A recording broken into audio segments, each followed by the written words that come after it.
Welcome to episode 21 of the Imperial Tides podcast. Today I'm here with my dad, and we are going to talk about Close Encounters of the Third Kind, How you doing? 1977.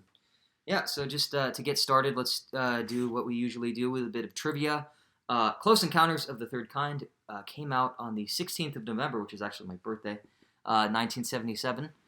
It was released on a budget of $19.4 million. It had a box office of $306.1 million, so it was pretty good, I would say. Such directors as Stanley Kubrick, Edgar Wright, Spike Lee, Denis Villeneuve, and Andrew Stanton have cited Close Encounters of the Third Kind as one of their favorite films. The five-note sequence that is played as a way to communicate with the aliens, that famous, iconic little five-note musical sequence. It was referenced in the 1979 James Bond film Moonraker when one of the henchmen pop it into one of the what would you call it, keypads? Yeah, keypads. Yeah. And also in two episodes of South Park. And then the mashed potato sculpture has been parodied in the movies UHF, which was a movie with Weird Al Yankovic, and something called Canadian Bacon. As well as in episodes of Spaced. Canadian Bacon's good, by the way. You've seen it before, yeah? Spaced, The X-Files, That 70s Show, The IT Crowd, and The Simpsons. And also in the 200th issue of Mad Magazine, published July of 1978, it parodied the movie under the title of Claude Encounters of the Absurd Kind. Yeah. So, the protagonist, Roy Neary, was famously played by Richard Dreyfuss. However, Steve McQueen, Dustin Hoffman, Al Pacino, Gene Hackman, and Jack Nicholson were also considered for the role, but all turned it down for various reasons. McQueen didn't think he would make a good fit because playing Neary would require him to cry on cue, which was something he couldn't do. Nicholson turned down the role because of scheduling conflicts. According to Steven Spielberg, Dreyfuss wanted the part so badly that he'd walk by his office saying things like Al Pacino has no sense of humor or Jack Nicholson is too crazy. That's funny. Yeah. Another little fun fact here, famous French New Wave director Francois Truffaut plays the role of Claude Lacombe. Close Encounters was Truffaut's only acting role in a film he did not direct, as well as his only role in an English language film. During filming, Truffaut would use his free time to write the script for his 1977 comedy drama, The Man Who Loved Women. And he's best known for a movie called The 400 Blows, which has 4 sequels, but I have The 400 Blows. Maybe we could watch that sometime. Sure. Now that you kind of have that connection, that would be interesting to see your reaction to it. What do you think? Sure. Okay. Absolutely, yeah. Terry Garr plays Ronnie Neary, who is Roy's wife. Amy Irving also auditioned for the role, but did not end up making the final cut. Do you know who Amy Irving is? Yep, I sure do. Okay. Do you think she would have been good? No. No? Why? I just don't like the look of Amy Irving. She looks like she's crying and puffy-eyed all the time. Oh, okay. Yeah, I don't know. Wasn't Amy Irving married to Steven Spielberg? Oh, maybe. I don't know. Melinda Dillon plays Jillian Geiler. Which was... Is it really Geiler? I think so. Oh, okay. Which was actually the role she was married to Steven Spielberg. I'm sorry, Amy Irving put back to... Amy Irving was married to Steven Spielberg? Oh, okay. 85 to 89, yeah. Huh. Yep. Well, so that was before this. That was after this. Yeah. Melinda Dillon plays Jillian Geiler, which was actually the role that Terry Garr wanted to play. And Dillon was cast 3 days before filming began, actually. Carrie Guffey plays Barry Giller. How'd you say it? Geiler. Oh. Jillian Geiler, Barry Geiler, Jillian's son. Spielberg would use a series of somewhat unconventional method acting techniques as a way to help Guffey, who was cast when he was just 3 years old. Today, Guffey works in financial services with PNC Investments. His last acting gig was in 1985. The inspiration for Close Encounters actually comes from Spielberg's childhood in New Jersey when he was, from watching meteor showers with his dad. At 18, he completed the full-length science fiction film Firelight, and many scenes from Firelight were actually incorporated into Close Encounters shot for shot. Spielberg initially considered making the film either a documentary or low-budget feature film about people who believed in UFOs. He didn't think that he'd be able to pull off what he hoped to accomplish with only a $2.5 million budget. The film was originally titled Watch the Skies, with a premise based around the real-life Project Blue Book. Have you ever heard of Project Blue Book? Yeah. Absolutely. And can you just provide us with it real quick? Project Blue Book was the Air Force's way of cataloging unidentified, flying objects or aerial vehicles, however we want to do it. Okay. It ran so many years, and then it got it got shut down. J. Allen Hynek, who is the guy in the blue suit that you see in the end scene, coming out with the pipe and everything and rubbing his beard there. He was part of Project Blue Book too, so they actually got him to do a cameo in the movie, which I think was huge. So the real him, though. Yeah, the real Alan Hynek was in the movie. That's pretty interesting. If you give it a rewatch, he's as the returnees are coming out of the spaceship, you'll see him walking up, and he does this, and then he puts the pipe in his mouth. And even me, as a 11-year-old kid at the time, I knew who he was. Oh, really? Yeah. That's pretty cool. Yeah.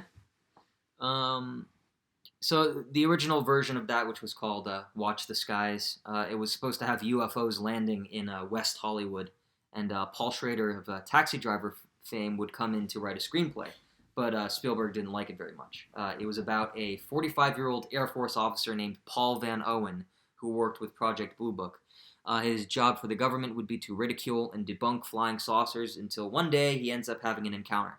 From there, he returns to the government with his findings, threatening to blow the lid off the whole thing to the public, but instead, he and them end up spending 15 years trying to make contact. At one point, protagonist Roy Neary was going to be a police officer, but Spielberg felt that a man in uniform would be hard to relate to. Instead, he wanted what he considered to be an everyman, and so Roy became an electrical lineman. John Hill did rewrites for the script, but Spielberg rejected his version of the script as well, claiming that Hill and Schrader wanted to make the movie something like a James Bond adventure. Spielberg wrote the script while listening to When You Wish Upon a Star from Pinocchio on repeat. He claimed it influenced his writing style, and he said this about it: "I hung my story on the mood this song created, the way it affected me personally." Another proposed title was Kingdom Come, but eventually Close Encounters of the Third Kind was what they decided to settle on. Dan Perry designed the logotype for the movie, and so logotype, for those of you who may not know, it's like what you put on the posters and stuff. It's basically just the logo, the logo type. Yeah. Like typeface logo. The font. The font, exactly. He would later go on to design the logotype for Star Wars 1977, Raging Bull 1980, and Airplane ! 1980. So that guy's a pretty famous logotypist. Oh, nice. Filming took place in Burbank, California, Devil's Tower National Monument in Wyoming, which is the giant, the hill, the mountain that they make a big deal of all throughout, the motif. Two abandoned World War II airship hangars in Mobile, Alabama, and the Louisville and Nashville Railroad Depot in Bay Minette, Alabama. Bay Minette, Alabama. The Ohio toll booth is actually just in San Pedro, California. Yeah. The Sonora Desert sequence was done at the Dumont Dunes in California. Have you ever been there before? No, Dumont we've driven by a lot, though. Oh, okay. Yeah, on the way to Grandma and Grandpa's house. Yeah, it would be kind of hard to see what it looks like because they just kind of do it in the middle of it, There's not, iconic geography or anything there the way there is in, Star Wars or something, But, I mean, it does what it does, Well, apples and oranges. We instantly recognized the special edition reshoot for the ship when they find the ship in the desert in Cotopaxi. Oh yeah. Yeah, we recognize it instantly as Death Valley because we live around here. Right. Yeah. Exactly. Yeah. The mountains are very that geology is just nowhere else. Right. Yeah. Exactly. One of a kind, as they say. Yeah. The Dumont Desert, the Dumont Dunes in California, and then the Dharamsala, India exteriors were filmed at the small village of Hal, near Kalapur, which is 35 miles outside of Mumbai. Various technical and budgetary problems occurred during filming. Columbia Pictures experienced financial difficulties at the time. Spielberg raised his initial $2.7 million budget to $19.4 million. And Columbia studio executive John Veitch, how would you say that? Veich. Veitch. Yeah, John Veitch remembered that if we knew it was going to be that much, we wouldn't have greenlighted it because we didn't have the money. It didn't help also that the 1976 Atlantic hurricane season brought tropical storms to Alabama and ended up destroying a large portion of the soundstage there. Okay. Columbia raised $7 million for the movie from Time Incorporated, EMI, which is a British company, electric and musical industries, and German tax shelters. So they had to go over to the tax shelters for this one. I guess that means that, they were kind of strapped for cash. That's kind of what I see that as. And they made that and more back. They did, so I guess it worked in the end. Yeah, it was a worthy investment. The iconic mothership was designed by Ralph McQuarrie of Star Wars fame. Douglas Trumbull was the visual effects supervisor, and his work for this film actually helped to lead advances in motion control photography. Yep. The look of the ship was inspired by an oil refinery Spielberg saw one night in India during the filming process. The design for the ship was meant to be more luminescent and move away from the metallic hardware look used in Star Wars. One of the UFO models was actually just an oxygen mask with lights attached to it, which was used for its unique look, its shape. And there's actually, fun fact, there's actually also a small R2-D2 model hidden on the underside of the mothership because one of the people working on Star Wars ended up working on this. I call BS on that. You call BS on that? I call BS on that. You think that's made up? No, there's a picture of it, okay? But here's the thing, right? You think someone else put it there? No, well... After the fact. Star Wars was released in May of 1977. Okay. Right? Right. This was released in, was it November 1977? Yeah, November 16th, 1977. The little R2-D2 on there is from the MPC model kit that was released in 1978. Oh, okay. So well, what if they got their hands on it before because they worked on the movie or something? I don't believe it. And here's the thing. If you look at the picture of the R2-D2 that's on, and I've got a picture of it right here, and I can get the model kit from our shelves right now. Okay? Why lie about it, though? Well, I'm just saying it was probably added afterwards. Oh, okay. You know, before it went to the Smithsonian or something. But if you look at the picture of the model R2-D2 that's on it, that's the exact model from Luke Skywalker's MPC X-Wing kit that was not released until 1978. So how can something appear in a movie or be part of a prop? If you look at that picture right there, okay? Oh, yeah. Yeah, that's the one from and I could pull the kit from the shelf that was not released until 1978. So how can that have been on the model that was screen used? Oh, did they say that it was used while they were filming? Well, no, I'm just saying. Or was it just in there after? We don't know, but everyone's running. That model incorporated, and did incorporated pieces of trains and cars and Matchbox sets, stuff like that. But that R2-D2, I don't think was ever in that. Was not on the filming miniature as it appeared in the movie. It could have been added later. Because that piece did not, temporarily, it cannot have existed unless you have time travel.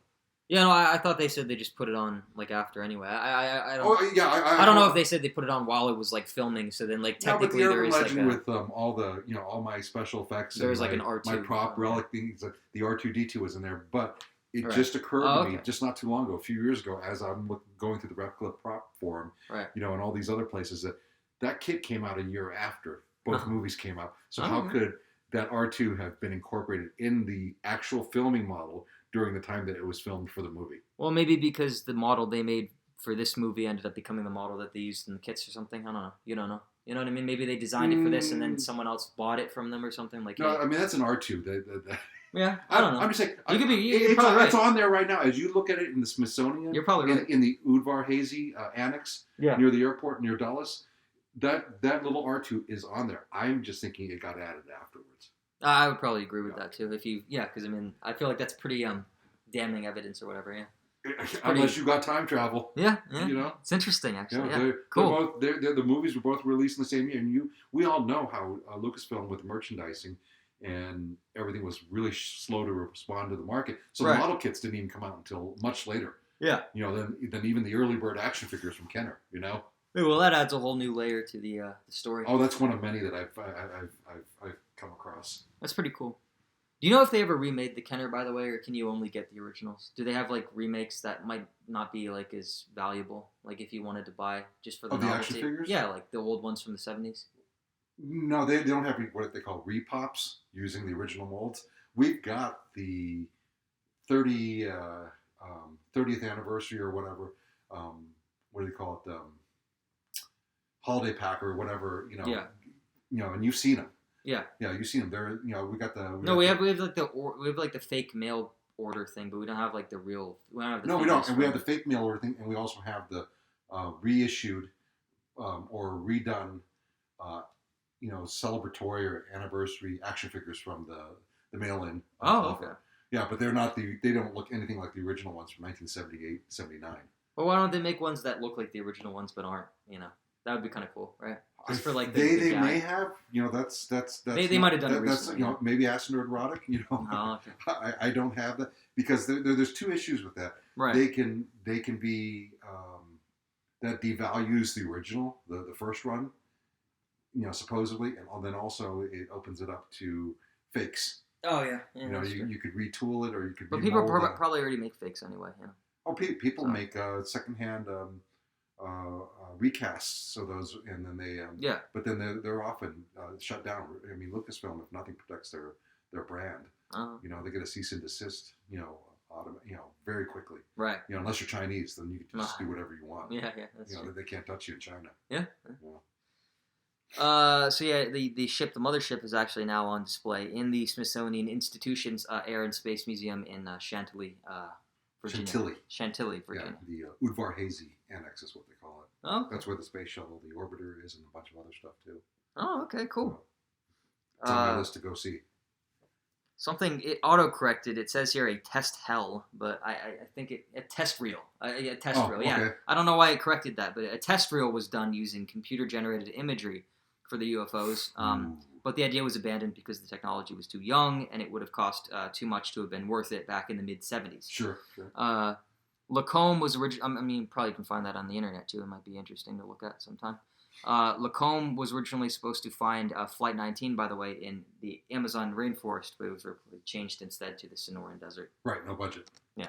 Well, and that was also part of the reshoot. When Steven Spielberg already put the film in the quote-unquote in the can,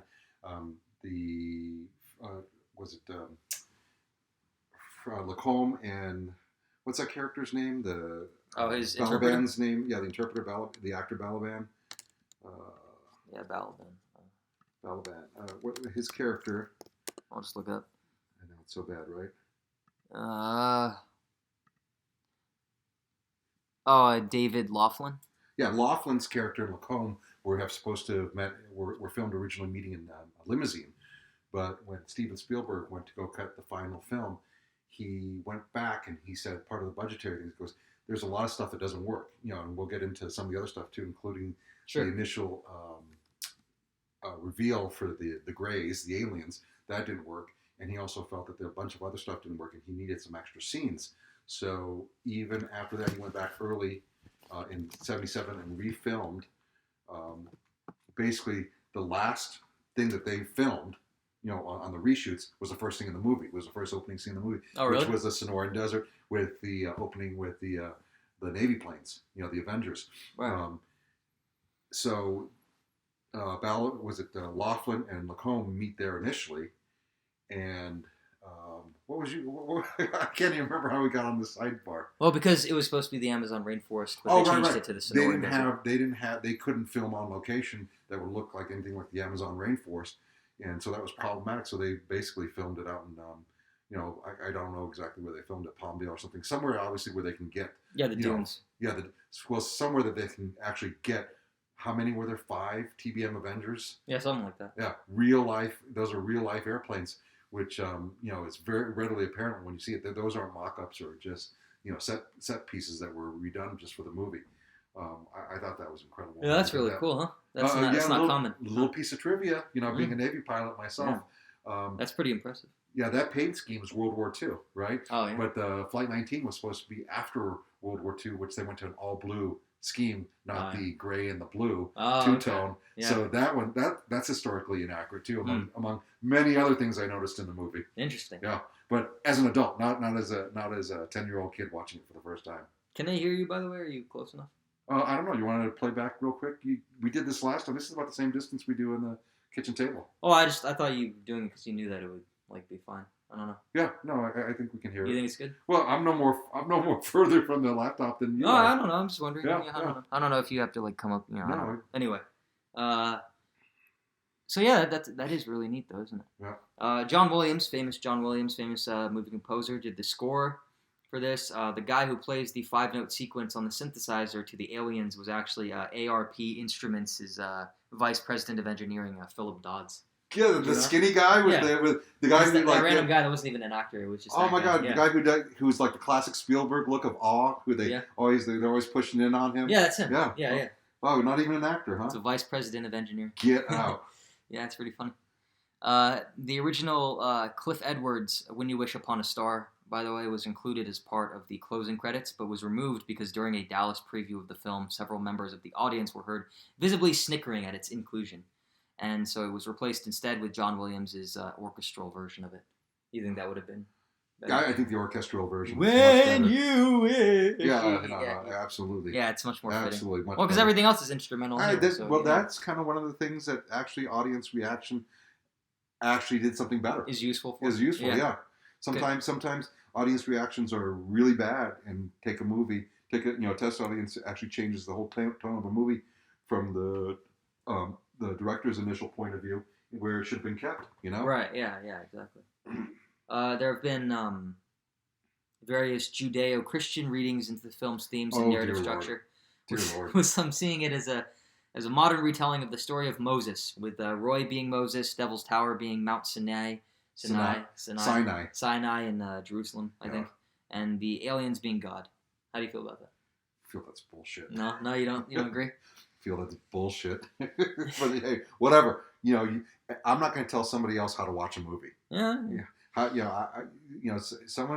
Everyone consumes, a movie, their own way because we're all different people. So right. Far be it for me to tell them, I didn't see that. Okay, so I maybe saying bullshit's a little hard, but I didn't see that. I think that to me that would be a reach. Yeah, someone put it in a book called like the 10 Commandments or something. They cited this as like a film that was like, I don't know. They did something weird. With it. 3-year-old Barry, 3-year-old child actor Barry, kid who played Barry, refers to the UFOs as toys in the movie, but this is actually only because the child actor needed to be drawn to smile by being shown toys off stage. I think that was incredible. So I guess it kind of works. It worked. It exactly. That's probably how a 3-year-old would react to shiny lights and bright shiny lights and small grays. He wants to play. He keeps saying, "Hey, play." And the kid's actually a really good actor. Well, because he wasn't acting. Well, yeah. It was just that was pure. But it's good though. Reaction. That was one of the most genuine performances in any movie I've ever seen. Is that kid? Yeah, it's impressive. Yeah, I like it. It's great. Carrie's performance as Barry. Yeah, exactly. Communication is a major theme throughout the film. Spielberg said that if we can talk to extraterrestrials in Close Encounters of the Third Kind, why not with the Reds in the Cold War? There you go. So that's another Cold War allegory for you. Another interpretation could be that the film is more personal for Spielberg. His father was a computer engineer and his mother was a concert pianist. And when the spaceship arrives, they make music together on a computer. The implication being that Roy Neary boarding the spaceship is like... the mothership, rather, is like Spielberg reuniting with his dead parents. In 2005, Spielberg said that if he had been a father at the time of making the film, he would never have had Roy leave his family to fly off with the aliens in the end. Say that again? If he had been a father at the time of making the film, he never would have had Roy leave his family to fly off with the aliens. Well, I was going to talk about that. Yeah, I was going to talk about that because you have a very strong parental performance by... Gillian Guyler, okay? Right. Melinda Dillon is Gillian Guyler. You have a very strong parental connection there. And then in contrast, you have Roy Neary, who just couldn't give a shit about his kids. And he's more childlike, is the thing. I know. He's supposed to, quote unquote, he's supposed to be the biggest child. He's the wanderlust. Yeah. But to me, that to me, even as a 10-year-old watching that kind of struck me as wrong. I have a theory about that. Yeah. Okay. Yeah. That's interesting, though, isn't it? Yeah. That never settled right for me, even as a child, as a young boy watching that. I just how the hell can he do that? He couldn't give two shits. He just I'm going with these funny gray aliens. See ya. Sell the house, sell the car. Yeah. Oh, another fun fact I didn't write down: the gray aliens were played by like 60 or like 50 local girls, like elementary school students. Yeah. Yep. And Spielberg picked girls over boys because he thought that boys didn't move gracefully enough. Well, and also the physique too. The girls are just more slender. Yeah, I think it worked. Yeah. The movie was actually, so here are all the awards that the movie was, all the accolades and stuff. The movie was nominated for 8 Academy Awards, 9 British Academy Film Awards, 4 Golden Globes, the David D. Donatello Award, and 9 Saturns. Of those, it won the Academy Award for Best Cinematography, the British Academy Film Agreed. Award for Best Production Design, the David D. Donatello Award, and the Saturn Awards for both Best Director and Best Music. That's, What do you think about all that? That's pretty respectable. Here's a Oh, yeah. there's a picture of all the young girls on the children on set. I like the molded alien things. Yeah, the head, It's the like heads rubber and or the fingers. Yeah, Yeah. rubber or latex. I'm sure. That section I haven't read that much yet. I was reading more about the hardware. We're looking at the Close Encounters of the Third Kind book for people. That's cool. The I like ultimate visual history Neat. that we have a copy of. Okay. That's very cool. All right, so I'm going to start with a synopsis and then, Yeah, Yeah. you just did. well, to summarize the plot. Oh. I did trivia. Okay. Yeah. Oh, gotcha. Good. Synopsis. So, I just in basic, just as basic as possible, I guess. There's a French ufologist. Ufologist? Yeah, ufologist and his American cartographer interpreter Laughlin.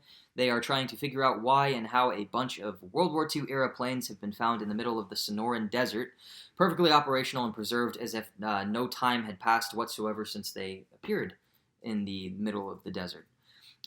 Meanwhile, an electrical lineman named Roy Neary ends up having a close encounter of the third kind, and a third kind that occurs when you actually see something, right? And that happens because he actually sees UFOs right in front of him.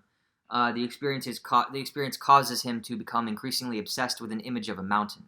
Meanwhile, a single mother in Indiana named Jillian ends up having a similar experience. Jillian's 3-year-old son Barry ends up getting taken by the aliens. Roy's family leaves him after he trashes their house in order to make a large dirt model of the mountain. In the end, it turns out that the mountain is in Wyoming, and so Roy and Jillian reunite to figure out what's really going on.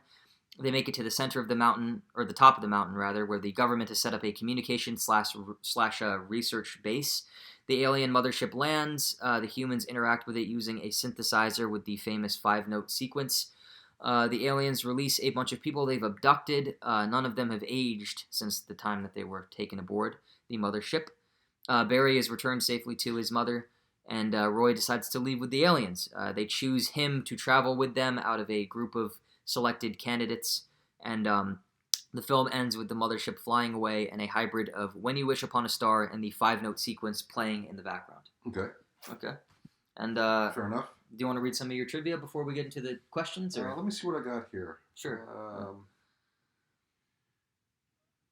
No, I'll sprinkle the trivia in along with my answers. Sure. And then we can do a little wrap up at the end for anything else that I didn't catch in my notes. Okay. Sure. Well, so to start off with, what would you rate this film out of 10 and why? 10. Culturally significant, personally enjoyable, very well done. Big important part of my childhood. Yeah. Yeah. I don't know if I should answer this or Go ask for the it. other questions first. Okay. I feel like we might have an argument about this. No, that's all right. I'm gonna give it a 7 out of 10. Oh, okay. And I think it's too impersonal. I think that's my main issue with it. Really? It's not very human. How is it not human? Well, let me get into it. Yeah. Let me get into it. Okay. You know what? I can appreciate the story on an objective basis. Sure. But to be honest, I just don't really like stories like this. The focus is really all on the aliens, or really the idea of the aliens, and who we don't even see until the very end anyway. The ending sequence is nice, and sure, it may only be as nice as it is because the rest of the narrative builds up to it. But yet I can't help but feel as though there isn't enough story going on throughout. It's closer to an auteurs, how do you say that? God, auteurs, like Who's that? like a film auteur, Spell it. Look, auteur, how do you say that? What word? Film auteur, I can't even see where you said. Okay, where you're I'll pointing. look it up. God, I don't know why. Artur. Artur, yeah. There. Okay, Artur. I don't know why I blanked on that. Sometimes when you're recording, it's like you kind of forget what you're saying. Artur. Artur. Yeah. Closer to an Artur's passion project than anything else. Jaws, to me, in my opinion, does a much better job of balancing the larger events surrounding the story with the internal conflicts of the characters and the emotional aspect of what's going on. The family dynamic here is messy and at times a bit grating, which, here's my theory, it might actually be the point that it is that way. Actually, if you see... Roy is only happy when he's free of the constraints of home and family life. Before That's that, true, yeah. everything is and you see visual cues to this kind of, everything is in a state of barely controlled chaos. It's like before he starts to focus on the mountain and stuff, like everything's kind of a mess. There's just random shit everywhere, and the train sets and stuff, and then he puts the mountain in, and it's like that gives his life order and it gives his life purpose. I think that you might be onto something in that. Even in the 1980 special edition, you even get a bigger introduction into the chaos and the family dynamic. Oh yeah. Yeah, there's a shower scene that you don't see. There is dialogue that you don't see in the 1977 release of it. Huh. Yeah, I can see my voice levels not being as big as from over there. Okay, well, we'll see what happens. See, we should get microphones. Yeah. All right, go ahead. Yeah, by the end of the movie, he's purged himself of the chaos of his, I guess, domestic life by casting it all aside. Hence the destruction of the kitchen in order to make room for a dirt model of the mountain. And that's what I think. I think maybe for him, it might have been, the alien encounter and everything, that might have been a pivotal moment in his life. He might have given him direction, purpose. It might have grown him up a little bit too, because, like you said, he is like the biggest kid in his family before that. Yeah. It might have woken him up a little bit. It might have kind of that encounter at the very beginning. It might have kind of enlightened him and gotten him put everything into motion. Sure. Let's say. But yeah, to me, just overall, Close Encounters of the Third Kind. The movie it seems a bit too navel gazy for me. And the writing. Gazy? Navel gazy. Navel gazy. Yeah, navel gazing. Yeah. And the writing is kind of obvious.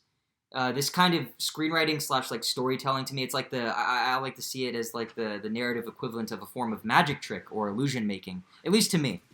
You can see very clearly where the setups and payoffs are planted throughout the course of the narrative, and characters don't feel as real as they should.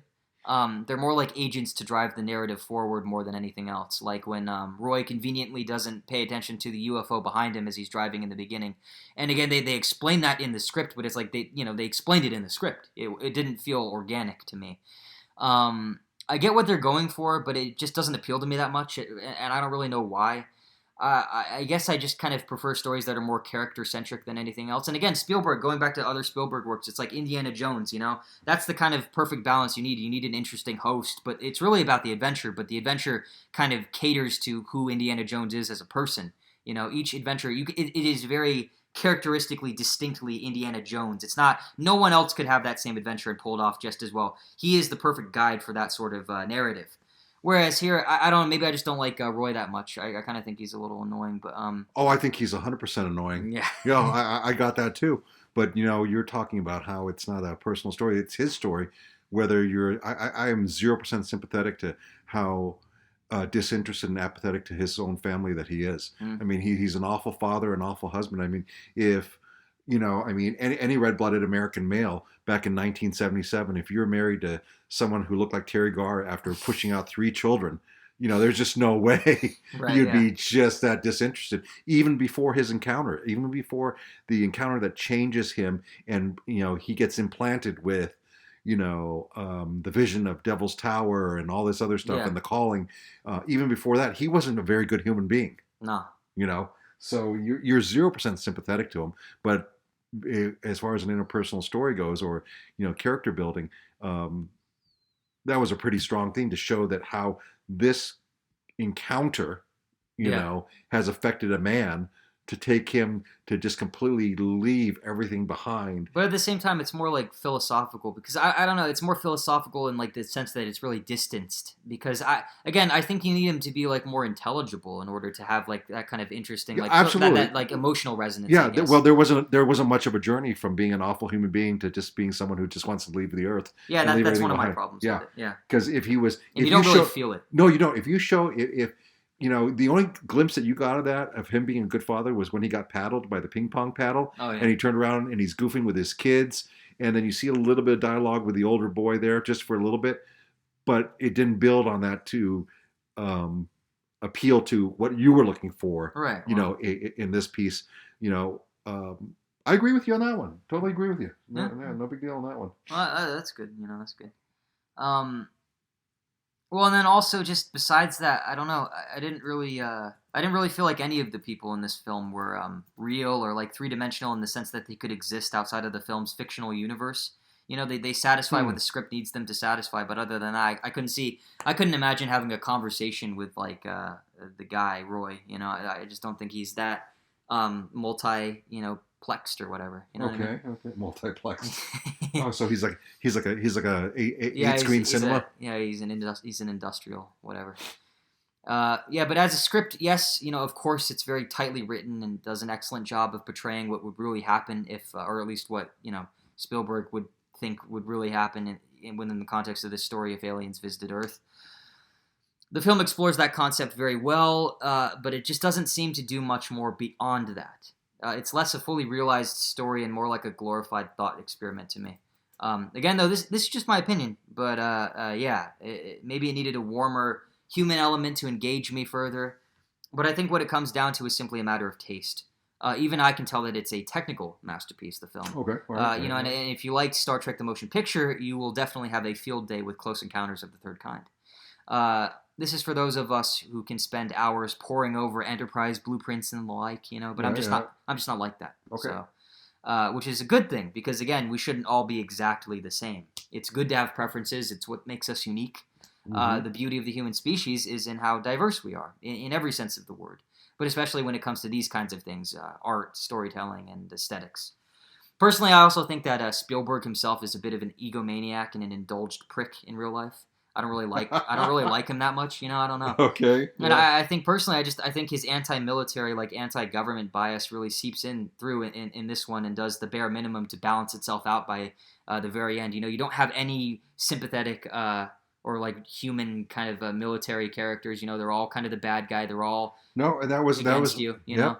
That was what I was going to say about Major Walsh. And the government is the government hero or whatever. The sympathetic government guy is a Frenchman too. So it's not even the American government. He couldn't even give him that. No, so he just seems like a spoiled. I don't know. He seems like a rich kid. You know, I don't know. Just seems like a rich kid. I hate the government. That makes me unique. I don't know. He is. So he can get into all the right dinner parties in Hollywood or whatever. Just that's how I see it.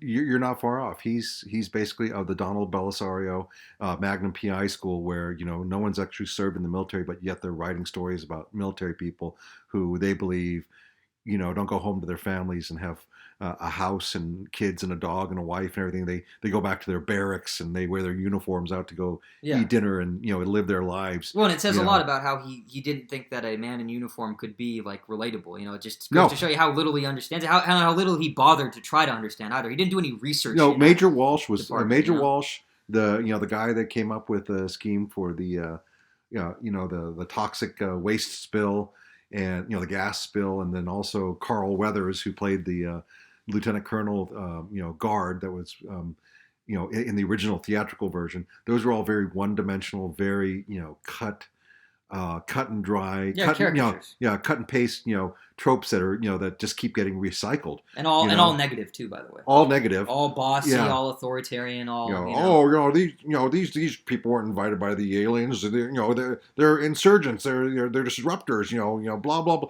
It's like instead he could have just changed the dialogue very easily and just had the character of Major Walsh go, you may be right, but my job here is to assure the security and the success of this operation, and I can't take any chances. And that in that one line right there, he could have shown Major Walsh to be, hey, I don't disagree with what you're saying, Lacombe, and that's a possibility. You and Laughlin are bringing up some very good points, but that's not my job is to make sure that you can get your job done. Right, and they never do that. So. Yeah, they never do that. Oh no, they're insurgents. They're they're disruptors. They're right. They're hooligans. It's like oh come on, that is so tired. That being said, Spielberg did go back and rewrite dialogue to show that the military wasn't completely cold and militant in the fact that they wrote that CX nerve gas or whatever to show that basically that line to show that they didn't kill any of the cattle, they didn't kill any of the stuff. Those were all animals that were put to sleep. Right. Yeah. To show that the military wasn't cold and heartless either. So he tried to balance that, but you don't see that. No, you don't. Well, it's also like just a shoe-in too. It's like, and he probably had his arm twisted. Yeah, I don't know if he did or not. I can't say. I wasn't there. Well, yeah. I was 9 years old when this was being filmed. That's true. Yeah. But to me, just Spielberg, man, he seems like a golden child. or like the prodigy. You know what I mean? He's always trying to show off how great and talented he is to everyone, and expects you to applaud him every step of the way in almost everything he does. But especially, particularly in this one, because this is more personal. I can see how you And it's his can see passion that, project or whatever. but you have to go back to when he didn't. Basically, when he was struggling and he was coming, him and Lucas came up during a time where you could, it was so random, your success and who got picked. Now you have YouTube and you have all these independent, Patreon funded projects and things like that you can actually show your talents and have the actual public vote, determine your success by the views. So there's more opportunity. There's more opportunity these days. And that's why you get these Rotten Tomato scores where the critics go, 38%, but the aggregate from the viewers is like 90%. Right. Yeah. So you back in these days, you have to have been a commercial success.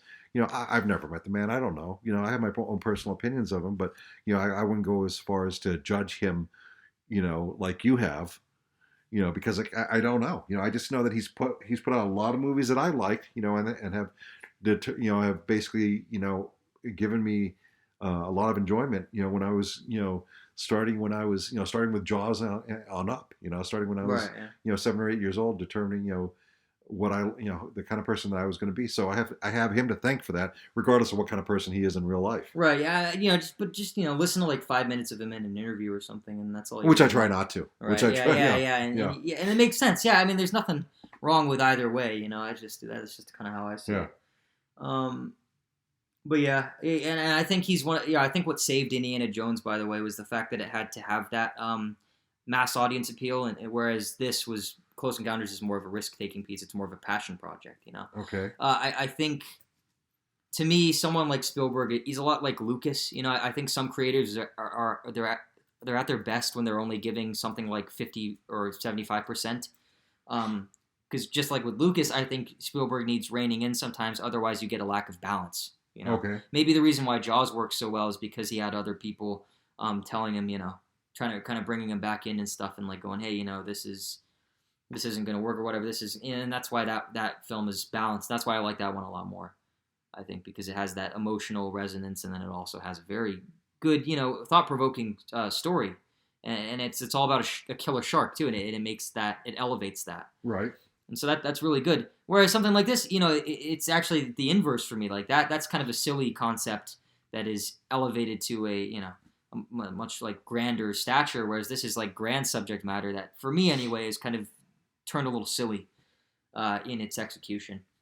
That's just my opinion, though. Okay.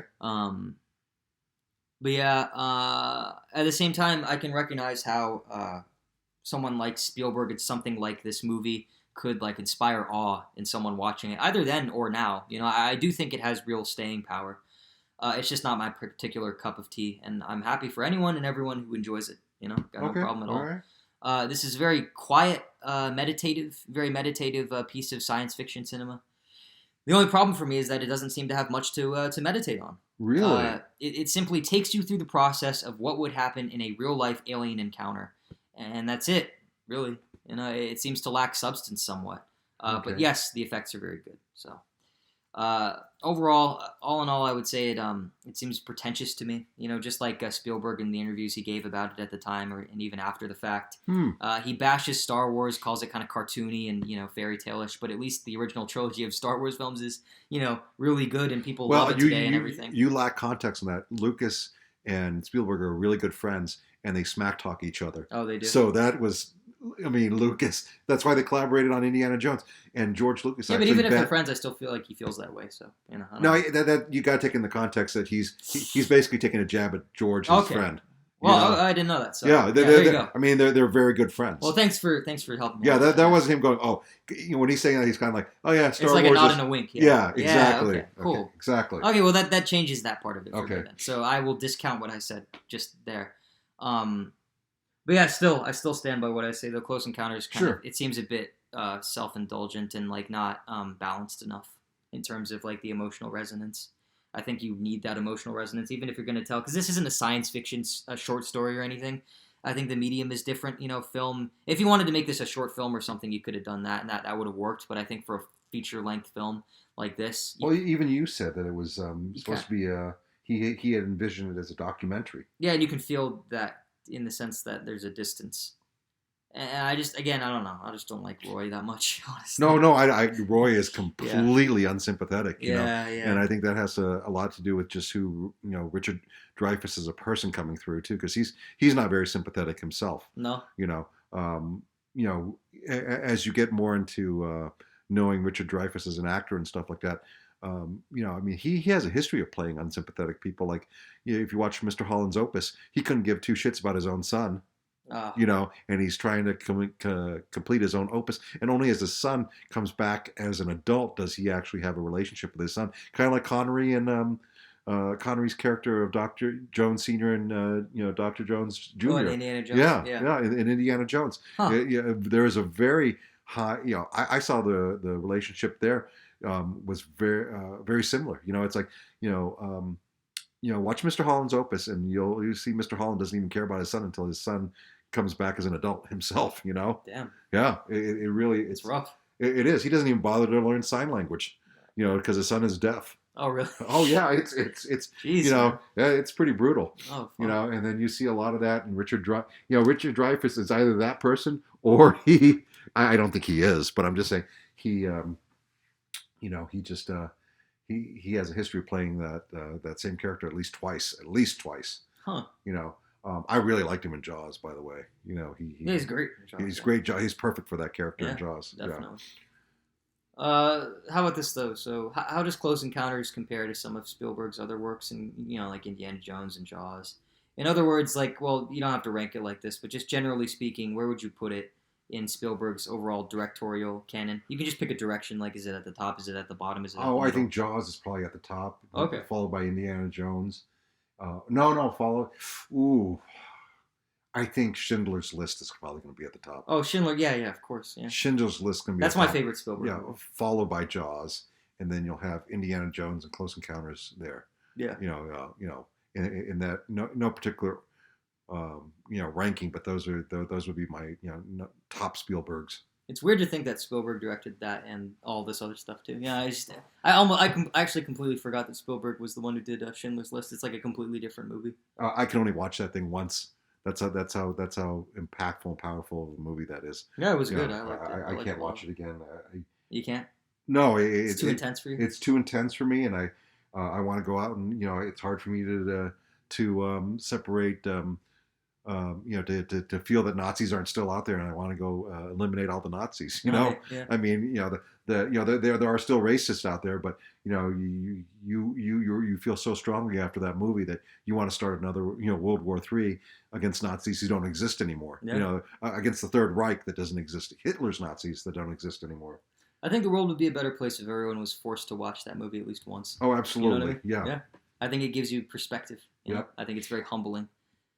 So yeah, and that might be part of why I don't like this as much. I'm just disappointed that he made something as great as that. That's one of my favorite movies of all time. It's not my favorite particularly because it's hard to be anyone's favorite, I think. But it's not that kind of movie. But I mean, it's very affecting. It's a life-changing film, and then you have this, which I don't know. It just doesn't do it for me. Seems a little empty. That's fine. Yeah. Yeah. It's a good. It seems ponderous, but it's not really pondering anything. It's like taking you through it's very mechanical. It just takes you through the process. It doesn't really meditate on much because you have a character who can't really meditate on anything because he's kind of an idiot. Yeah, he's like very very oblique, he's a blockhead, and he's a dick too. He's a dickish blockhead. He's not even a likable blockhead. He's not even a lovable idiot like Patrick from SpongeBob or the guy from Grapes of Wrath by Steinbeck. Wow. Yeah, he didn't have much of a journey because he was pretty much linear through the whole thing. He was an asshole before the encounter, and he was an asshole afterwards. Yeah, just what a terrible protaticist to have. It wasn't like Gillian Guyler, who basically. Yeah, I liked her. Yeah, she was really good. There's as a parent, looking at it differently now as a parent. That's probably the first time I really watched the whole movie through after becoming your father. That just the pain and the emotional journey that she had to go through to get her son back. I mean, holy cow. Yeah, that's good stuff. She should have been the main character. I don't know. In some ways, people say she might have been. it would make sense for her to be. I mean, Yeah. she just has that extra, layer to her. But oh god, I don't know. Yeah. I mean, so how about this? Here's an interesting one. What's your opinion on the controversial spaceship scenes in the special edition? Where they show it, I really the think, inside. I bought into it. I bought another ticket. I literally bought into it in 1980. Yeah. I went back as I was probably 11 at the time. When was it? Okay, I was 10 when. Well, it first came out in 1977. I was 10 in 1977 when it came out, and I was Special edition came out in 1980. Yeah, 1980. So I was 12 years old, almost 13 at the time. And I bought tickets to go back. And even as a 12-year-old, nearly 13-year-old. You thought it was stupid? I felt that I didn't need it. I felt I was excited to go see it. I wanted to go see it. And then upon seeing it, I'm going to echo Spielberg's thoughts on this, is that I really felt like they should have left the interior of the spaceship, of the mothership, to the imagination of the viewers. Really? And why is that? It belongs to the imagination of the audience. And it just, because whatever I had in my head was not what came up with, Ron Cobb, the artist and the model builder, Greg Jean, whatever, and this is nothing against them. Nothing can compete with the richness, of your own imagination. Well, the thing is that a lot of time was between the original release and, well, not too much, but 3 years before, between this and the artistically, Ron Cobb. So he had a lot of time to contemplate. Yeah, and Greg Jean built a ship, an interior of the ship that was in the same artistic design and the same world as the exterior of the mothership miniature that was built. So they did a fantastic job. This, like I said, this is not against them. They did a fantastic job building that. Was it? I think it was a 13 by 12 foot interior, with the 1-inch miniatures of the aliens. They did a fantastic job on it, but I feel that, the whole thing was just, it could not possibly have lived up to exactly what you said, the 2.5 years of what a fan would have built in his head about what they imagined the inside of the ship to be like. Right. And, you just couldn't live up to that. You're going to be disappointed no matter what. Exactly. Yeah, you're set up for failure. Yeah. They come in, he comes up the ramp into the roundhouse, and then the disc elevates up, and then you get into, the what they call the grand ballroom of the interior of the ship, which none of that made sense, even if you want to go into, displacement, and the TARDIS and Doctor Who, is like the interior of the ship could not physically fit into, the model, Yeah. It was just way bigger. And then you had all these ships flying, you had the UFOs flying inside the ship. And then you could just look at how even as the ship, just the geometry and the shape of the curvature, of the bottom bowl of the ship, it just, none of it fit. None of it fit, and did they care? We didn't really care back then. We were just happy, so it achieved what the studio wanted to, which was to sell more tickets and get people in there. And, Steven Spielberg had to make a deal with the devil. He felt that there were elements of that were unfinished, that he wanted to go back, and refilm and re-edit it to, his pacing. And the overall movie on the special edition was actually 3 minutes shorter than the original theatrical release. Oh, really? So, he, a lot of critics and a lot of fans felt that he didn't really need to re-edit it, because what we watched, Roy Neary's breakdown, where he goes outside, gets the chicken coop, tears across, tears apart the neighbor's duck pen and all the other stuff to get the chicken wire, where he's throwing all the dirt and all the stuff through the window. That was cut out of the special edition, which, you didn't watch. Right. We only watched the theatrical release, and I showed you the clips from the special edition. Right, yeah. But he wanted to go back and refilm, film the Cotopaxi. He wanted to go and, edit a bunch of stuff for timing. There's a shower scene where Roy Neary's just completely just falling apart. He's fully clothed in the shower as Terry Garr comes in and yells at him, for tearing this family apart. There's other dialogue where they cut the scene where the train track, the train and the bridge with the sailboat, his little HO train set, where, that's the first you see of Roy Neary is the train goes into the water, and he rolls his eyes. That's replaced with all this extra dialogue for the dysfunction of this family, And what you see even more is that his family loves him, and the kids are just being normal kids, and he's completely disinterested in all of it. You Yeah. know, Yeah. he's an absentee father. He's basically the oldest brother, and here's Terry Garr. Terry Garr's character left to just raise everything, and she's just she's angelic. He does anything and everything he wants, and she's still the perfect wife. Yeah, there is that contrast that is Yeah. very interesting. Yeah. So. Well, no, and that and like Julian too, right? Or what's it? Julian yeah. Guyler. Like yeah. she's a single mother. She has no one, and yet she has her son, but she has Yeah. no one else, and so she's like the perfect mother almost. Yeah. So there is that like contrast. I didn't think about that till now. I wonder what that signifies. And whether it was even intentional or not. Yeah, it might have just been an accident, a happy accident, maybe. Yeah. I don't know. It's interesting. So what about this? Do you think Close Encounters needed a sequel or a prequel? And would you see one if it was ever made? Because Spielberg himself said that this one was like prime for that sort of thing. He said that in an interview when it first came out. Oh, it did have a sequel. He did? Yeah, it was called E.T. Well, it's spiritual successor there, right? But you know what? Here's the thing about Close Encounters. We have, to me, I feel it's in the same universe. Even though the aliens are different? The aliens were different in Close. There are 3 species in Close Encounters of the Third Kind. Okay, there are the Greys, the little girls that dressed up in bodysuits and prosthetic heads. There's the spidery. But those are all the same slender. kind, though. No, they're not. They're all 3 of them are different. There's a spidery one that comes down. But they're all 3 variations And of the then, same thing. no, they're not. And then I feel like they are though. They are not. And that's very. And if you listen to Spielberg, it's very clear that they are not. Well, it's like how bees. It's like there's a queen bee. There's like worker bees. It's like that. I like can drones or something, I can completely see. That's what I thought it was. Like the hierarchy. And you could and basically. But they're all part of the same species because like the spindly one is like the leader probably, and then the one that smiles is like a mid tier, and then the little ones are like workers. Right. Drones. And if Spielberg had not come out with actually in the script, they are 3 different species. Oh, he's a dumbass. No, if he didn't come, stupid. He wanted to show that the universal or the galactic diversity of Why do you make them all look the same though? They don't look all the same. They look very distinctly different. Okay. The slender man. But they're all grays though. No. Slender man alien is different than the mosh pit grays that come out, and touch everybody, and they are distinctly different than the medium-sized one that comes out and gives the hand signals to Lacombe. But they're all grays, though. Is the thing. You should have made them different, like not all gray variations.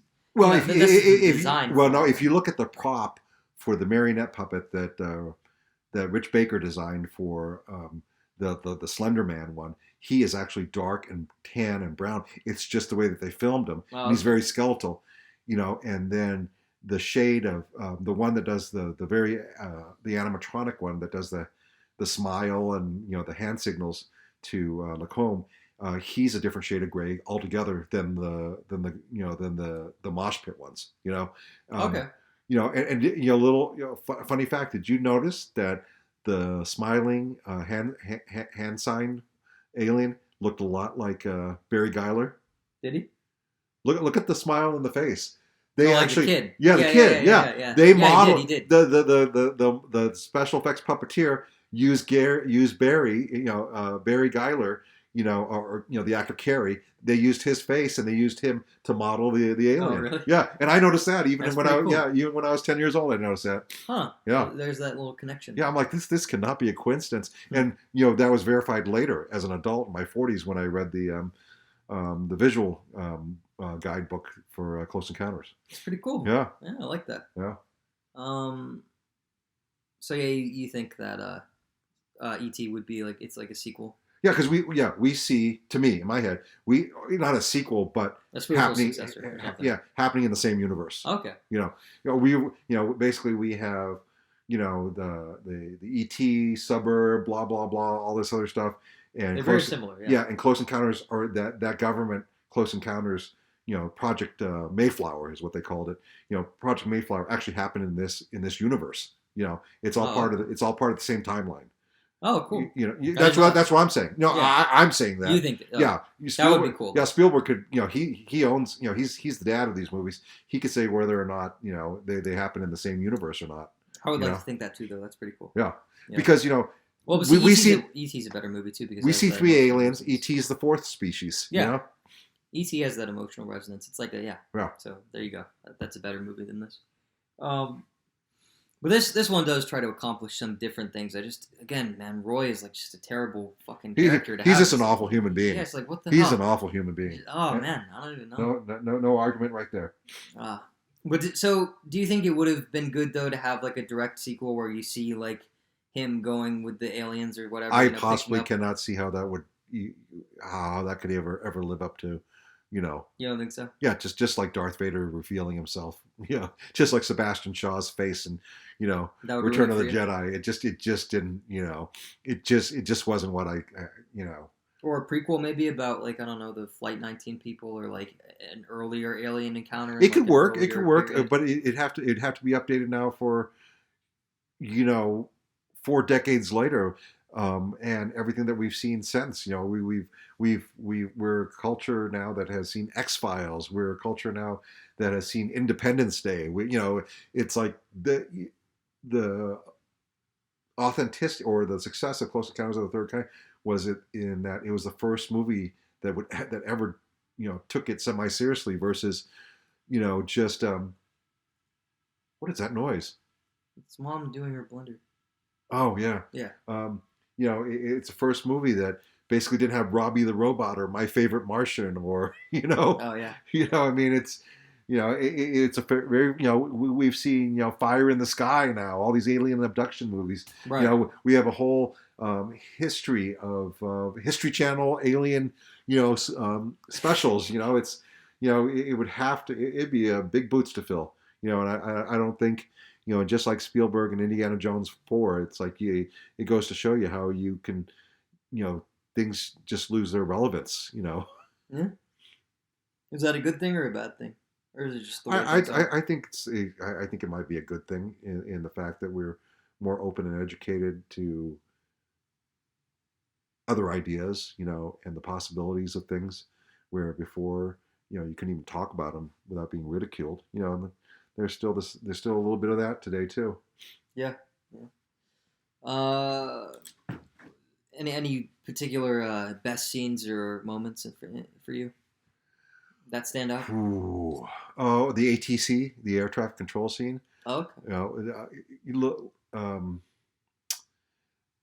as a nearly 8,000 hour pilot and having worked professionally as a pilot for 30 plus years now. That scene technically is,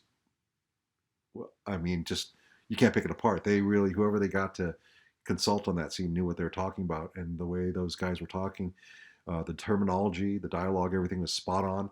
Yeah, even the fact that when they have like 5 guys huddled around the one controller and they're all talking at the same time, that stuff happens. Mm-hmm. You have to learn how to listen to one and talk at the same time, and it's a skill not a lot of people, like musicians, pianists and stuff can, 2 hands could do different things. That's something that a skill that a pilot and air traffic controller learn to do. A good successful one has to be able to balance. ATC is the air traffic controller, right? And we're talking about the scene at the beginning where all the people are talking and like they're trying to figure out what happened with the with TWAs and airways and everything. Yeah, absolutely. That was that to me perfect for you. Perfect for me. I couldn't pick it apart then, and I can't pick it apart now. Yeah. Yeah. I like the ending. I feel like a lot of it is build up. I don't know. I feel like a lot of the movie is build up. You like the ending? Big part. It's a lot of build up. Did you like the ship flying away, or did you like Neary going into the ship, or did you like? Well, I liked everything starting from where they make it to the top of the mountain. Okay. And then from there, you have them playing the 5-note sequence. Yep. You have it's very affecting. I don't know. I got chills when I saw it. I'm not even gonna lie. No, I did too. I like Truffaut's the look on Truffaut's face. He's a really good actor, by the way. Really good actor and director. Like super talented guy. Yep. Died at like 53 or something too. It's a shame. Wow. Yeah, not good. Did not know that. Not good. But yeah, worst scenes. Do you have any bad scenes that you don't like, or any little nitpicks that you have, maybe? Oh, I got a ton of nitpicks. How much time do we have? Well, you can. Well, let's start out. Let's try to do this linearly from the beginning. Sure. Let's start off with Roy Neary looking outside, having been exposed. He looks outside. Then the UFO gives him a sunburn, right? But he's on the driver's side of the aircraft. He's on the driver's side of the truck, of the Ford, utility truck. But he gets a sunburn on the right side of his face. Oh, yeah. Yeah. Even as a 10-year-old, I go, this doesn't make sense. You noticed that as a 10-year-old? I noticed that as Really? a 10-year-old, yes. Really? Yes. Watching this movie brought that all back. Oh, man. Yeah. That's pretty funny. Oh, yeah. What is it? Carl Weathers, when they're in Wyoming. He's the soldier, right? He's a soldier, yeah. Oh, yeah, I know. Apollo Creed, right? From Rocky. Yeah. Carl Weathers gives him the the interrogation about where he's going, what his sister's name is. Carl Weathers is wearing Lieutenant Colonel insignia on his collar, but he's got 2-stripe private first class on his cap. Oh, really? Yeah. So that to me, I go, okay, that kind of took me out of it. But like I said, it took a while for me to even get to that part. And for an older film, that's really good. The spatial relationships, the basically the incompatible spatial relationships of the mothership. If you look at the size of Devil's Tower, and then you look at the size of the mothership, so the mothership appears first coming from behind Devil's Tower, from behind, Devil's Tower from the camera perspective, right? So if it's looking that size and shape, it has to be coming out of the ground. Right. It cannot be coming out of the ground, because all those spires and those spikes that are coming out of it would be basically, probably what, 1,000 feet below the ground level.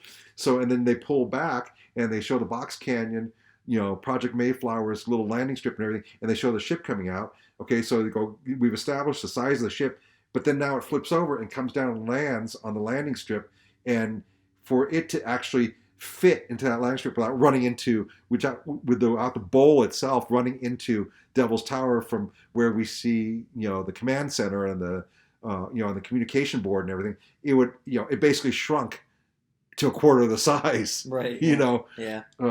It's basically, the impossibilities of, that. And then when you see the original scout ships flying over, and you see them flying over Roy and Jillian in their little hidey hole up there, the size of those ships and their flight paths do not are impossible, and I understand that's just the limitations of, the special effects at the time.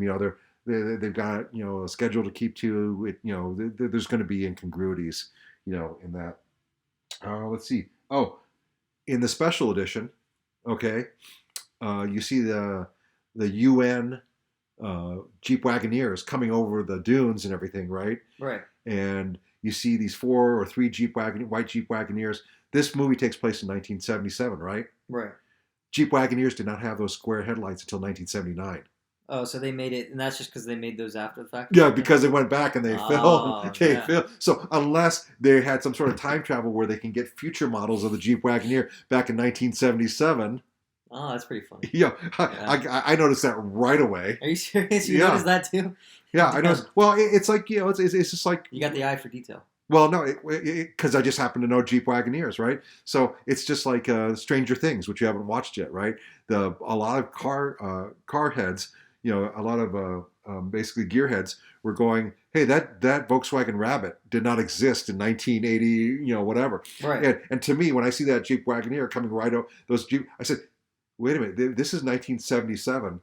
They still had round headlights. Right. Because I lived through that, Yeah. And then also... a little nitpick, which I talked to you about, was that, here's the helicopter. There's a low shot where you see the Jeep Wagoneer and the guy, the UN guys with their UN flags, which were backwards, by the way, because they reversed the negative. Okay. Oh, okay. Yeah. If you didn't pick up on that, and then you see the helicopter, and they're supposed to be going forward, but yet the UN flags are flying sideways. Right. Because that shows me that basically the helicopter was in a hover when they filmed it, and the Jeep, neither the helicopter, the Bell Jet Ranger, or the Jeep were moving, and they filmed it, and then the wind machine with the, with the turbulence of the actual downwash of the rotors and everything caused, the static, was not actually a moving chute. It caused the flags to be flying, twirling around sideways and everything. Right. So the physics don't add up. The physics don't add up, which bothered me even as a kid before I understood how to explain it. Right? Oh, really? Oh, yeah. Huh, there you go. You got an affinity for it. A couple other things was, we have that, eye lines aren't matching up with, we have that What are actor islands? Merrill. Okay, the silver hair guy who was only credited as team leader in the credits. Oh yeah. He's that silver hair guy. Um, when Merrill Connolly. Yeah, Merrill Connolly. When he, his character's name is team leader, right? Right. Just as he's walking away from the organist, the keyboard guy, and the bottom of the ship's opening up, he's looking down. Basically he's looking down because that's where the grays were coming out, as the child actors in the bodysuits were coming out. That's where he was looking. That was how it was originally shot, not with not with Spider Monkey Slender Man, alien coming out, who would be coming out at the top as you look at the way the film is shot in the final version, in the original theatrical release. That eye line of where he's supposed to be looking is supposed to be up. Right. But he's looking down. So that never matched up. And I never understood why that happened until, I was just doing research for this podcast, where it's like, oh, because the original shot did not include Slender Man alien. It included only the one species of grays, Yeah. And then also in the special edition where Roy Neary goes up into the roundhouse, and you notice he kind of looks around, he's kind of smiling and everything, but then the scene opens up into just the roundhouse where there's nobody there. That was originally shot with about 12 or so grays that were supposed to be lined up meeting him. And that was him looking at the aliens, which Steven Spielberg cut out because he decided at the last minute that that's stupid. Not stupid necessarily, but the story should just focus on Roy and not be about the aliens. So that's his creative decision. Oh, well, I thought that probably would have been better. I think so too in hindsight, but that's the benefit of looking at it 40 years later. You know? Yeah, that's true. A couple of other things that weren't any big deals was that when Roy, here's my last inconsistency that got me, and I noticed that this brought, watching with you today brought back these memories. When he's doing his big model of Devil's Tower inside his living room, the Mud Devil's Tower, he's walking around, he's looking, and you can see in the patio door that it's raining. It is clearly raining outside. You can see the splashes in the flower beds. You can see the splashes on the patio. And then when he just finally looks at it, and then he takes a break and he looks outside the window, it's Brady Bunch 70s, sunshine, kids playing, kids doing chores. How do you get that wrong? Neighbors, watering, washing their car, washing their, their convertible Mustang. It's like, it went from dreary and rainy to sunshine and dry. So why were they even complicated by filming on different days with different weather? That's just fake weather. That's just it wasn't fake. It was probably really raining in Alabama when they they filmed that in Mobile, Alabama. Just that's something you need to keep track of, though. I don't know, the weather. Well, there's scheduling conflicts. There's it's like people you didn't notice it. You didn't even notice it. No, that's true. That's true. I only noticed it because I just have an eye for that kind of thing when I was a kid. Oh, okay. I still don't have an explanation other than the fact that they just probably filmed on two separate days, or, it being Mobile. Remember, you're talking about how the hurricane kind of destroyed some of the sets too. Yeah, the soundstage. The soundstage. They could have been filming during the hurricane for that one scene, and then they went back later to film the outside of the neighborhood with right. Yeah. So could be something like that. With the amount of rain that I see on the patio through the patio window, I'm thinking that was filmed during the hurricane. Probably. Yeah. Oh, interesting. Yeah. Interesting. It's that much rainfall. You could tell. It's very clear. It's a lot, huh? Yeah, and it was all I could do while we were watching that to stop from pausing the DVD to talk to you about it. Oh yeah. Yeah. I mean, it's that glaring. Huh. Is there anything else you have in your notes that you'd like to share? Or do you want to wait until, I guess, the end? That's about it. Other than just philosophically, what are they going to do with the returnees? How are they going to integrate them back into society? Maybe we'll have a support, team or something. AA, Abductions Anonymous, Abductees Anonymous. If you want to talk about a spiritual... I messed it up. Abductees Anonymous. Yeah, if you want to talk about a spiritual or an actual direct sequel to that, this would be a good, Netflix maybe a documentary style series or something. Yeah. Interviewing all the people. Yeah, maybe a 12-episode miniseries or something. I could see that. About all the abductees. Yeah. My last nitpick. Okay. Yeah, sure. Okay. This goes back to the Navy. Okay. So, okay. Not to mention that Carl Weathers and all the Army guys had hair that was out of regulation because they couldn't be bothered to actually get into their role and get a regulation military haircut. The returnees, the Navy guys that were coming off, the lieutenant, the captain, all these other guys that were coming off, had out of regulation hair. Because it's supposed to, basically from temporal dilation, speed of light, and all this other stuff, they've only been gone maybe a month or so. Okay, Yeah. so I'm like, okay, even a month, the hair shouldn't grow that long. But still, even in a month, they got styled like they basically were having 70s hairstyles from guys that disappeared in 1945. Yeah, so it's not period accurate. Yeah, and that kind of just like on review that I can't take credit for noticing that as a 10-year-old, but as a 20-something-year-old when I would watch it later, in 1997 when he came out with the director's cut. Oh yeah.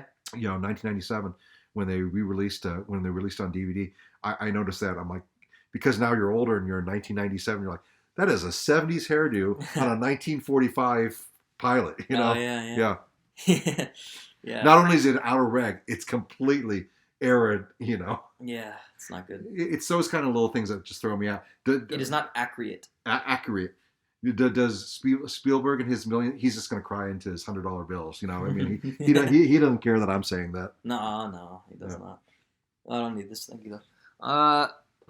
Okay, so I don't know. What about this? Like, what's some advice you would give to someone? Like, what is the best way for a person to approach this film? Because some people might say that it's too slow or it's boring. Like how the same kind of arguments they would throw towards the motion picture. So they're very similar films in a lot of aspects. So. I don't have any advice. Like I said, I can't tell someone else how to consume. But how can one best appreciate it? Think about it that way. Oh, how can someone?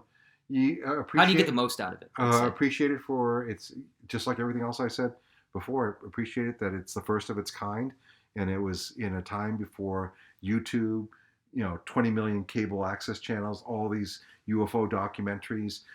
If you can say anything about it, it's the thing that spawned X-Files and Ancient Aliens. It made all that cool and interesting and everything. It gave it commercial viability, okay. so that studios and networks would start producing content. So we have this to thank for everything. We have this to thank for all that. Well, yeah, I mean, they said too that this and Superman kind of brought back a reemergence of science fiction movies. So did Star Wars.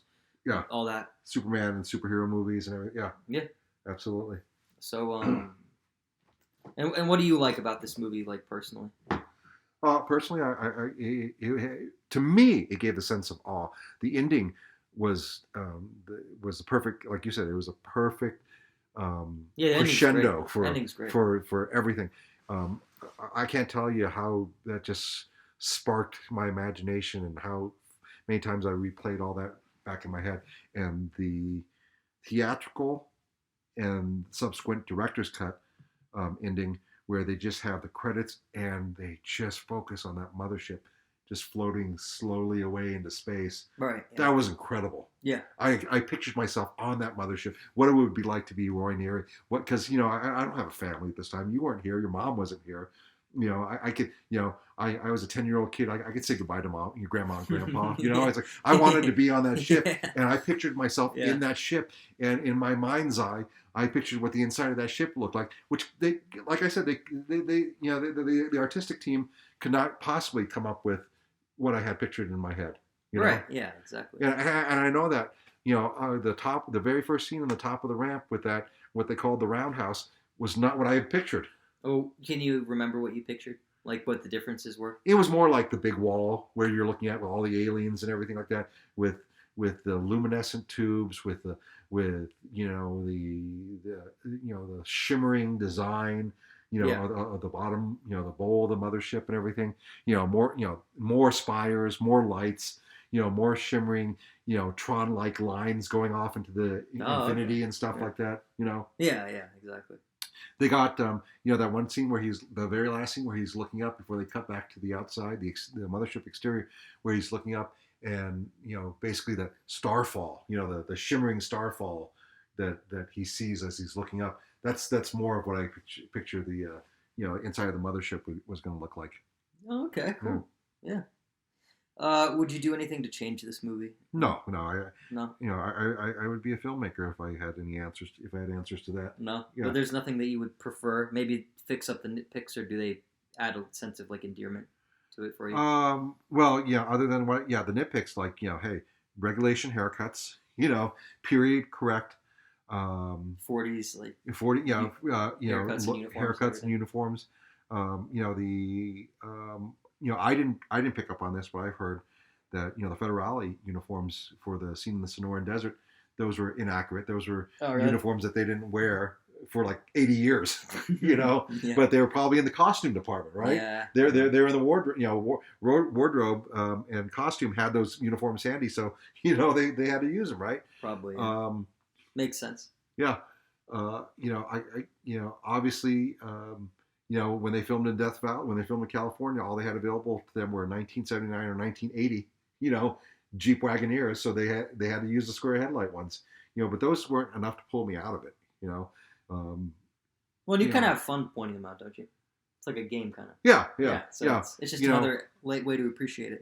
And if I wanted to go, if I was going to say, if I was going to outrage and go, you need to go back and make sure that these military people aren't portrayed as basically one-dimensional, binary thinking, evil good, it's like if I were to insist on that, it may ruin the movie. Yeah, you don't know. So hey, look, you insist on defunding the police, you have slower reaction times. You may not like what you get. Yeah. Has your opinion of this film changed since the start of the episode? No. Do you have a greater appreciation for it, though? No, still a great appreciation for it, and still a personal favorite for mine. Personal top 10. Yeah, and I still feel the same way. I'm glad you like it, though. Yeah. So that's all right. Anything else you want to say before we go? No, I'm good. Okay. Well, thank you all for listening, and we will see you in the next one. All right.